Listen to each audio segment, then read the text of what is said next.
व्यक्ति ही मशीन से बात करके ये सोच रहा है कि मेरा दुख दर्द हल्का हो जाएगा, बड़ी गलत फहमी में। हाँ, उन लोगों को लगता है कि सीक्रेसी मेंटेन रहेगी, प्राइवेसी मेंटेन रहेगी, हम इससे सजेशन ले सकते हैं। चैटबॉट, जो एआई चैटबॉट होते हैं, वो बहुत अच्छा टूल है एज ए बुक। लेकिन बुक पढ़ करके कोई भी व्यक्ति अपना ट्रीटमेंट तो नहीं करता। बुक्स में सारे के सारे सिम्टम्स दिए हैं डिजीज़ के, क्या क्या मेडिसिन दी जाती है, सब लिखी होती हैं। आप किसी मेडिकल साइंस की जो बुक उठा करके देख लो, तो बुक से पढ़ तो लगे, नॉलेज तो मिल जाएगा। लेकिन अपने आप को यदि हम ठीक करना चाहते हैं तो जब तक डॉक्टर से कंसल्ट नहीं करते हैं, और कंसल्ट डॉक्टर से किए बिना दवाई लेना भी नहीं तो मारे जाओगे। तो जो व्यक्ति सिर्फ अपनी बुक पढ़ करके कुछ दवाई लेने की कोशिश करता है, वो हमेशा फंसेगा। तो ठीक ऐसे ही आप ऊपर ऊपर से हो सकता है कि उससे कंसल्ट कर सकते हो, कंसल्टेशन के लिए बहुत अच्छी बात है, कोई निषेध नहीं है। लेकिन रियल लाइफ में जहाँ आप अपने इमोशंस को शेयर कर पाओ, वो फ्रेंड होना चाहिए।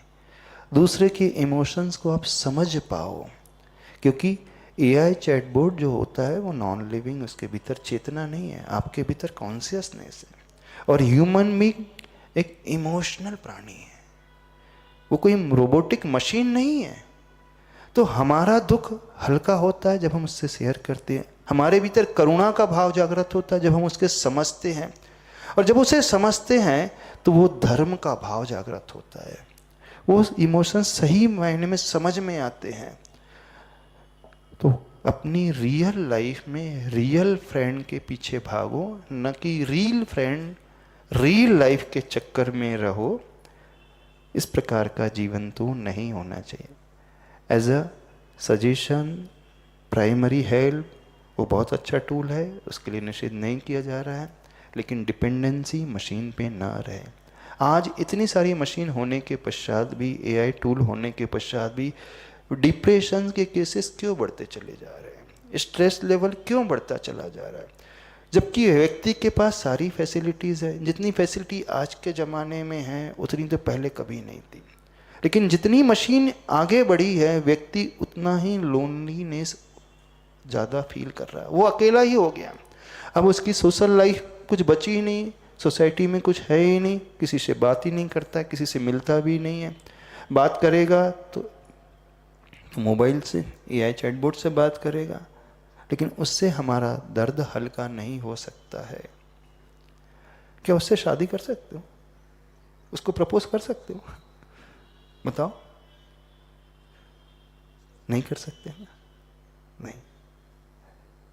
साक्षात किसी व्यक्ति के साथ मिलकर के जो हमारी बातचीत होती है, हम उसकी पीड़ा को समझते हैं, वो हमारी पीड़ा को समझता है, हम उसे इम्पोर्टेंस देते हैं, वो हम आपको इम्पोर्टेंस देता है, हम उस एक दूसरे को बहुत अच्छे से समझते हैं, सुख क्या है, दुख क्या है।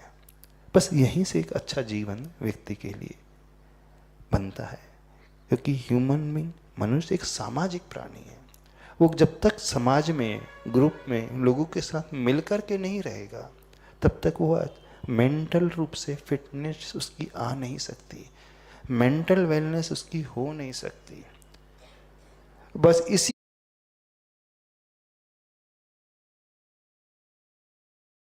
के कारण आज डिप्रेशन के केसेस बढ़ते चले जा रहे हैं, क्योंकि वो अकेला पड़ गया है, कोई शेयर करने वाला नहीं बचा। जैसे वृद्धावस्था में उन वृद्ध पुरुषों को किसी भोजन की ज़्यादा आवश्यकता नहीं होती, पैसों की आवश्यकता नहीं होती, एयर कंडीशन की आवश्यकता नहीं, कार की आवश्यकता नहीं होती। उन्हें आवश्यकता होती कोई ऐसा हमदर्द हो जो उसके विचारों को सुन सके, उसके पॉइंट्स को समझ सके, उसकी पीड़ा को समझ सके। हाँ, क्या बोल रहे हैं वीरेंद्र जी?